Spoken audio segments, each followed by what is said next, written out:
આવી ગયા છે સો ઠોકે છે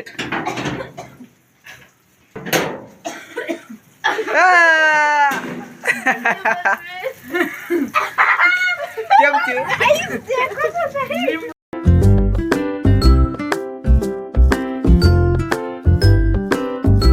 સો મિત્રો સ્વાગત છે તમારું મારા નવા વિડીયોમાં। આ છે મારો પહેલો વ્લોગ। આ કેટલો પરફેક્ટ હશે તો મને ખબર નથી, પણ આ છે મારી રિયલ લાઈફ। તો આજે સરસ મજાનું ગુડ મોર્નિંગ થઈ ગયું છે અને હું આજે થોડોક એક્સાઇટેડ છું। એટલે 7 વાગે ઉઠી ગયો તો અને નાઈને ફ્રેશ થઈ ગયો છું। તો ચાલો હવે ચા બની હોય તો ચા પીવા જઈએ। અને આવી ગયો છું ત્યારે ચામાં છે ચા અને ગાંઠિયા। અને મિત્રો આ છે મારી મમ્મી, હાઈ કહી દો। તો મિત્રો ચાલો આપણો આજ બ્લોગનો પહેલો દિવસ છે, તો આપણે હવે મઢે દર્શન કરતા આવીએ। તો ચાલો જઈએ મઢની શેરીમાં। અને અહીંયા છે મારા કરશન દાદા, જય દાદા કરશન દાદા। અને હવે જ આવી આગળ મઢે આવી ગયો છે મઢનો ગેટ। તો આ છે અમારો મઢ, એટલે કે આ। અને અમારા વિઝા કાંઈ ઓલરેડી આવી ગયા છે, કેમ કે આપણે મઢનો ધોવાનો પ્લાન બનાવ્યો હતો એટલે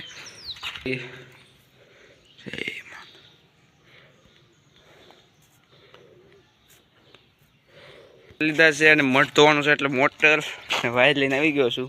ને આ છે મારો મઢનો ટાંકો, જે એટલો ભર્યો છે। પાઇપ આપી ગયો છે અને લંબાવી સીવીએ પાઇપ। પૈસા આપે છે બીજા કાંઈ આપણે મઢની જે કાંઈ ધોવા માટે જે સામગ્રી લાવવાની છે માટે। ચાલો હવે હું જઈને લેતા હોય ગામની દુકાનેથી। એકલો છું અત્યારે, બોલા તો કોઈ કઈ જાગ્યા નથી, કેમ કે આજે હું વહેલો જાગી ગયો છું। તો ચાલો જાવીએ આપણે। 5 વાળી આપને 2 આપી દે, 5 વાળી ભૂકી, 10 વાળી 2 અને 2 જરીકા થા। અને આવી ગયો છું ને ભૂકી લઈ લીધી છે। ભૂકી આપી દે, હા 3 તરફથી 5 વાળી અને 2 કાંઠા જરીકા થા લઈને આવી ગયો છું। ને મઢ ધોવાનું કામ ચાલુ થઈ ગયું છે। મઢ ધોવાનું ચાલુ થઈ ગયું છે ને હું ઘસવા માંડ્યું છે, તે તેલના ડાઘા છે। સો ગાઈસ મઢ ધોઈને આવી ગયો છું। આપણે ઘઉં ચોખા લેવા જવું છે। પપ્પાએ કીધું, પપ્પા અંગૂઠો કાઢ લઈને જાય ને, થેલી બેલી કાઢ લે। ચાલો લઈ લો, તું ઘરે જાય। જો આને તો મિત્રો ખાલી ફોન જ જોવા દેવાનો, આજ રજા છે એટલે આખો દિવસ ફોન જોશે।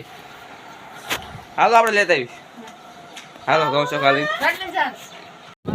તો ગાઈસ અત્યારે અમે જાવી છીએ ગાડી લઈને। ત્યારે હું માટે સાફ કરી ઘરે ગયો તો કીધું કે પાટણા જવું પડશે રેતી લેવા। તો હું અને વૈભવભાઈ જાવી છીએ પાટણા રેતી લેવા। અને ગાડી એકાલું છું અત્યારે હું અને મારા બધા પહોંચી ગયા છીએ।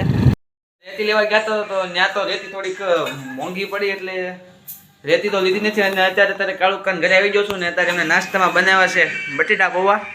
તો નાસ્તો કરી લઈએ। સો ગાઈસ અત્યારે હું અને મારા પપ્પા બે અહીંયા ગામમાં કામે ગયા હતા, ત્યાંથી પાછા આવી ગયા છીએ। અને કપડાં તો જો હાલત તો બેકાર થઈ ગઈ છે। સવારે નાહ્યો હતો, જમ્યું નથી એટલે થોડુંક અત્યારે હાથ પગ ધોઈને જમી લેવી। જમવામાં છે છોળાનું શાક અને રોટલા। ચાલો જમી લઈએ। બપોરનું જમવાનું જો કે 3:45 લેવી જોઈએ, કેમ કે કામે ગયા હતા એટલે। જો બારી ખોલીને હું તમને દેખાડું છું, પવન જેટલો હશે જોવો, ધૂળ ને ધૂળ છે નકરું। આવું વાતાવરણ અને વરસાદી માહોલ એટલી બધી, જો તો કે અવારની આગાહી તો હતી જ, પણ આ પવન પણ એટલો છે। અને કેમ લાગે છે ખાલી વાગ્યા છે તો 6:30 છે અને લાગે છે કે રાતના 7 વાગી ગયા હોય એવું। તો ગાઈ જો અમે નાની બેન મારે રમત કરી જાય છે, ઉડી જાય છે એમ કરે છે, કેમ કે પવન જ એટલો છે। અને જોવો સામે ઓલા જે કાળુ કાકા રીતે તો જોઈ શકો તો મિત્રો બહાર પવન જ એટલો છે ને અમે લોકો બારણું બંધ કરીને અંદર છીએ, કેમ કે ધૂળ જ એટલી ઉડે છે। તમને અમને જેમ આગળના વિડીયોમાં દેખાડ્યું રીતે। સો ગાઈસ તારી મારી મમ્મી આવી રહ્યા છે, મારા પપ્પા, મારી બેન, અમે બધા એમને અત્યારે બીવડાવી છીએ। બહાર જો કેટલું બધું વાવાઝોડું હતું એટલે ગુડું જો હેઠેથી જોવે છે। તો ગાઈસ મારી મમ્મી આવી ગયા છે, સો ઠોકે છે।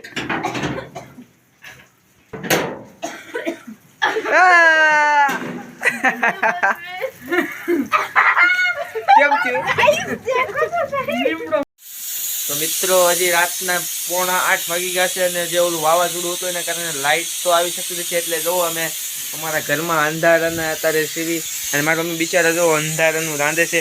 મમ્મી કેમ લાગે છે તમને, લાઇટ આવશે કે નહીં આવે? તને કેમ લાગે ગુડુ, લાઇટ આવશે કે નહીં આવે?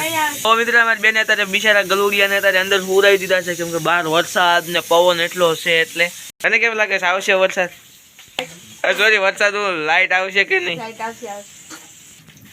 તો મિત્રો લાઇટની તો ઘણી વાર જોઈ પણ લાઇટ આવતી નથી. તો ચાલો હવે આપણે આ વિડીયોના એન્ડ તરફ જાવી. તો મિત્રો આ હતો મારો પહેલો બ્લોગ. જો તમને ગમ્યો હોય તો લાઈક કરજો, શેર કરજો અને મારા નવા યુટ્યુબ ચેનલને સબસ્ક્રાઈબ જરૂર કરજો.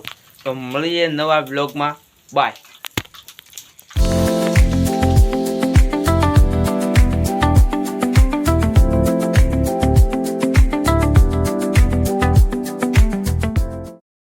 અત્યારે અચાનક આવું વાતાવરણ આવી ગયું છે. તમારે એ બધું કેવું વાતાવરણ છે કોમેન્ટમાં જરૂરથી બતાડજો. ગઢડા બાજુ તો બહુ જ છે અને અત્યારે મેં કામે ગયા તો નથી